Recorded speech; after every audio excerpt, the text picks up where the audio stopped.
খালিশপুর পিপুল গোল চত্বরে তারা মিষ্টি খাইল, লজ্জায় মাথা হেঁট হয়ে যায়। আর বক্তৃতা দেয় কি যে শ্রমিক বান্ধব সরকার হচ্ছে আওয়ামী লীগ।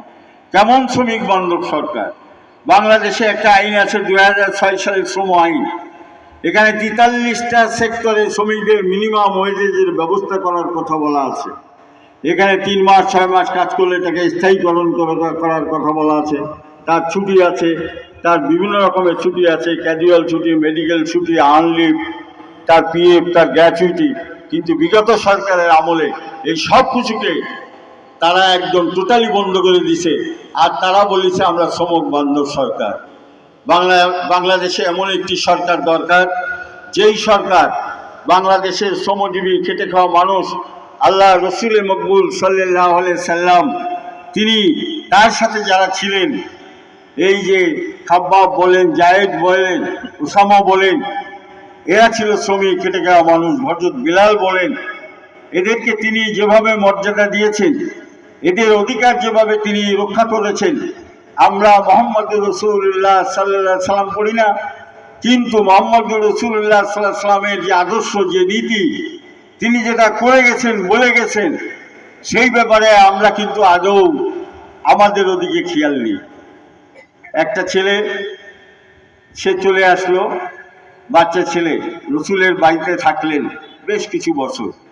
পরবর্তী পর্যায়ে খুঁজতে খুঁজতে দেখা গেল তার বাপ চাচারা পাইল, বলল যে কুরাইশ বংশ অমুকের বাড়িতে ওই ছেলে থাকে। তখন আসলো সবাই খোঁজখবর নিয়ে, রসুল সাল্লাল্লাহু আলাইহি সাল্লামকে বললেন যে আমাদের এইরকম নামের এরকম একটা ছেলে আছে, এটা নাকি আপনার কাছে আছে, তা আমরা তাকে নিতে আসছি। তা বসেন আপনারা। বসার পরে ওই ছেলেকে ডাকা হলো। ডাকার পরে জিজ্ঞেস করা হলো, রসুল সাল্লাম বললেন যে জায়েদ, তুমি তো এতদিন আমাদের এখানে থাকলে, তোমার বাপ, তোমার চাচারা, আত্মীয় স্বজনরা আসছে, তোমাকে নেওয়ার জন্য আসছে, তা তুমি ইচ্ছা করলে তুমি যেতে পারো। তুমি কেঁদে কেটে সেই জায়েদ বললেন, তার বাপ চাচাদের সামনে বললেন যে আমি যদি মরেও যাই, তাহলে আমি এইখান থেকে ছেড়ে যাব না। এখান থেকে ছেড়ে যাওয়ার কোনো কায়দা আমার নেই। কেন নেই? যে আদর, যে যত্ন, যে সোহাগ, যে ভালোবাসা তিনি রসুল সাল্লাল্লাহু আলাইহি সাল্লামের কাছে পাইছিলেন, এইরকম ভালোবাসা তো আর পৃথিবীতে কোথাও পাবে না। কি এই জন্য আমরা যারা শ্রমিকদের রিক্সায় উঠি, ভ্যানে উঠি, ইজি বাইকে উঠি, আমরা টাকা কম দেওয়া নিয়ে শ্রমিকদের সাথে দুর্ব্যবহার করি, চরম মারি। এক লোক সেদিন এসে দেখলাম যে একটা পুরুষ মহিলা, তারা যাচ্ছে একটা হোটেলে, এইরকম ইজি বাইকে যাওয়ার পরে ভাড়া নিয়ে গ্যাঞ্জাম করে তাকে 2টো থাপ্পড় দিয়ে গেছে। দেওয়ার পরে তারা ঢাকার বড় হোটেলে যে খাচ্ছে, খাওয়ার পরে কয়েক হাজার টাকা বিল হয়েছে। বিল হয়ে যাওয়ার পরে তারা আরো বকশিশ সেখানে দিয়ে আসছে আরো 500 টাকা, কিন্তু শ্রমিকদের 2 টাকা বেশি দেওয়ার সময় তাকে থাপ্পড় মারিয়ে চলে গেল। এই হচ্ছে আমাদের এই জাতির চরিত্র। কিন্তু আমরা আবার মুসলমান, আমাদের এর থেকে বেরোয় আসতে হবে। বাংলাদেশ শ্রমিক কল্যাণ ফেডারেশন আপনি যদি করেন, এই যে কর্মী সম্মেলন, এই কর্মী হইতে হলে আপনাকে 5টা কাজ করতে হবে। কি কাজ করতে হবে? আপনার ব্যক্তিগত রিপোর্ট লিখতে হবে। সেই রিপোর্টের ভিতরে প্রথমে আছে কোরআন বুঝে পড়তে হবে, হাদিস পড়তে হবে, ইসলামী সাহিত্য পড়তে হবে, জামাতে নামাজ পড়তে হবে, মানুষকে দিনের দাওয়াত দিতে হবে, গরিব মানুষ সামাজিক কাজ করতে হবে, এবং সারাদিন আপনি আল্লাহ এবং আল্লাহ রসুলের বিরুদ্ধে, বিবেকের বিরুদ্ধে যা যা করেছেন, এগুলোর জন্য আল্লাহর কাছে ওই রাত্রেই ক্ষমা চেয়ে নিতে হবে। কথা বুঝতে পারছেন?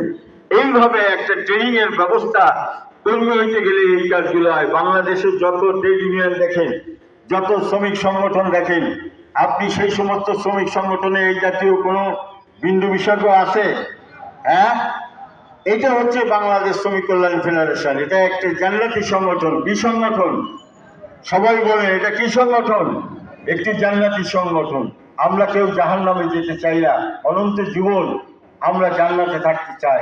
যারা জান্নাতে যেতে চায় তাদেরকে এই বাংলাদেশ শ্রমিক কল্যাণ ফেডারেশনে যোগ দিতে হবে, এবং এই যোগ দিয়ে এদের যে নিয়ম কানুন বিধিবিধানগুলো আছে, এটা আপনাকে মেনে চলতে হবে। তাইলে দেখবেন এক সময় আপনি নিজেই অটোমেটিক্যালি বিবেকের ডাকে সাড়া দিয়ে আপনি কোনো কাজ বিবেকের বিরুদ্ধে আপনি করবেন না।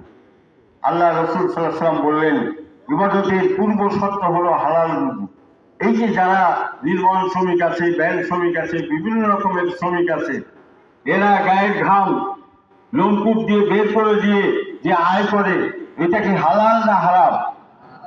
অনেকে আছে, আমরা মন্ত্রী মিনিস্টার এমপি আছে, অবৈধ পয়সা ইনকাম করতেছি। অবৈধ পয়সা দিয়ে আপনি যদি ইবাদত করেন, হাজার হাজার মসজিদ মাদ্রাসা করেন, কয়েকশো বার হজে যান, আপনার ইবাদত আল্লাহর কাছে কবুল হবে না। আল্লাহকে আপনি গ্যাটিস দিয়ে বুঝাবেন, ভুল বুঝাবেন। আল্লাহ তাআলা তো অত দুর্বল না। আল্লাহ তাআলার এই সৃষ্টির রহস্য যদি আপনি, এই যে চন্দ্র, গ্রহ, নক্ষত্র, এই যে গ্যালাক্সি, আল্লামা দেলোয়ার হোসেন সাঈদী হিসেবে বললেন, এই গ্যালাক্সি নিয়ে উনি আলোচনা করতেছিলেন একবার প্রেসিডেন্ট জিটকুলের গেটে। তখন আমাদের নতুন করে চোখ ফুটে গেল যে আল্লাহ তাআলার সৃষ্টির কি রহস্য। হাজার হাজার এই পৃথিবী, যা আমাদের পৃথিবী যতটুকু জায়গা আছে, সমুদ্র, নদী, নালা, পাহাড়, পর্বত, আল্লাহর সৃষ্টির কাছে ওই সমুদ্রের ভিতরে একটা পিন দিলে যতটুকু পানি উঠতে পারে কি না পারে, আল্লাহর সৃষ্টির কাছে পৃথিবীটা ততটুকু, বলেন সুবহানাল্লাহ। আর এই পৃথিবীর ভিতরে আমরা যারা মানুষ, তারা কতটুকু? এই মানুষ আল্লাহর সাথে পাল্লা দেওয়া, আল্লাহর আইনের বিরুদ্ধে করা, এটা কি সম্ভব হবে বলেন? আল্লাহ তাআলা কোরআনের ভিতরে বলতেছেন যে তোমরা তোমরা ইসলামের ভিতরে পুরোপুরি দাখিল হয়ে যাও। কি বলে? আমরা কি এখন পুরোপুরি ইসলামের ভিতরে দাখিল হতে পারছি? একটা আইনে ইসলামে আইন নেই। তো আমরা এই বাংলাদেশে যিনি বাইতুল মোকাররমে যিনি ইমাম আছেন, উনি সরকারি বেতন পান কিলো করে, কিন্তু ওনার যে টাকাটা সরকার যে লাইসেন্স দেয়, সুদের লাইসেন্স, জেনারেল লাইসেন্স, মদের লাইসেন্স, বিভিন্ন রকমের টাকা এই রাজকোষে জমা হয়।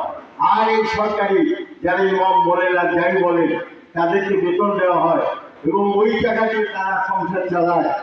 আর তারপরেও সে কি দাবি করতে পারে যে আমি পুরোপুরি মুসলমান? আল্লাহর কাছে সে কি পাবে? পাবে না। তখন কি করতে হবে?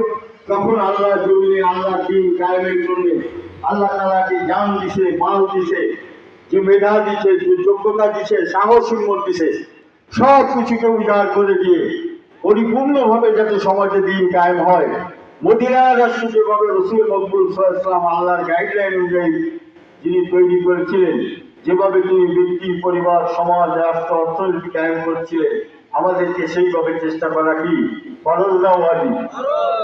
আর এই কাজ যদি আমি না করি, তাহলে কি আমি কি গুনাহগার হব কি হব না? এই গুনাহ থেকে বাঁচার জন্য, সমাজকে একটি শান্তিপূর্ণ সমাজে রূপান্তরিত করার জন্যই এই বাংলাদেশ শ্রমিক কল্যাণ ফেডারেশনের সৃষ্টি।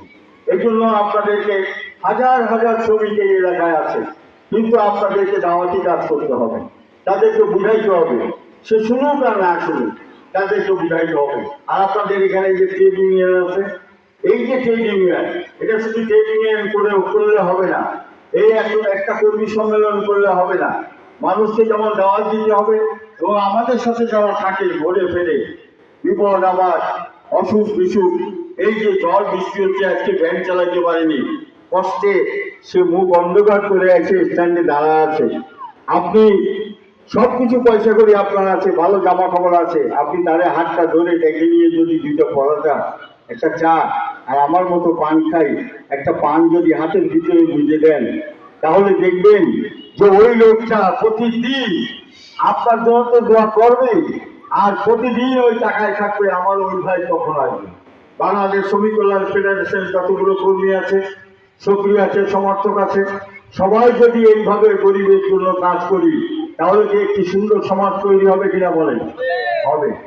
আমাদের নামাজ ৮২ জায়গায় নামাজের কথা বলা আছে, নামাজের সাথে সাথে যাকাত ফরজ করে দেওয়া হয়েছে। আল্লামা দেলোয়ার হোসেন সাঈদী সাহেব বলেছেন, এই যাকাত বাংলাদেশের ব্যাংকের যে টাকা আছে, তাতে ১১,০০০ কোটি টাকা হয়। কত হাজার কোটি টাকা? এরপরে যা সোনা দানা ব্যবসায়িক সম্পত্তি দিয়ে কত হাজার কোটি টাকা হবে। এই টাকাটা শুধুমাত্র ৮ টাকাতে ব্যয় হবে। মসজিদ, মাদ্রাসা, রাস্তাঘাট, কালভার্ট, পুল, ব্রিজ, এগুলো ব্যয় হবে না। গরিব, মিসকিন, এতিম, ঋণগ্রস্ত, দিন কায়েমের জন্য সফরে যারা থাকে, টাকা ফুরাই গেছে, এদের জন্যেই এই জাকাতের টাকা ব্যয় হবে। এবং জাকাতের যে কর্মচারীগুলো থাকবে ইসলামিক গভর্নমেন্ট হইলে, তারা এলাকায় ওয়ার্ডে তালিকা তৈরি করবে, কে অন্ধ, কে বুবা, কে বিধবা, কে পঙ্গু, কে ল্যাংড়া, কে সারাদিন কাজ করে খাইতে পারে না, মিসকিন কাকে বলা হয় জানেন? সারাদিন কাজ করেছে, কিন্তু যে টাকা পাইছে তা দিয়ে তার সংসার চলে না, তাকে মিসকিন বলে। কথা বলে গেল, এই মিসকিনদেরকে সহযোগিতা করতে হবে, এটা ইসলামী গভর্নমেন্টের কাজ। একবার যদি ইসলামী গভর্নমেন্ট আপনারা একবার নজরে দেখেন, এই দেশের 835 লক্ষ শ্রমিক যদি একবার ইসলামী গভর্নমেন্টের দর্শনগুলো দেখে, তাহলে তাকে যদি খুনও করে ফেলান, তা বলবে আর কোনো মতবাদের দিকে, আর কোনো আইনের দিকে আমি যেতে রাজি। এইরকম একটা সমাজ হোক, এটাকে আপনারা আমরা চাই। কারা কারা চাই একটু হাত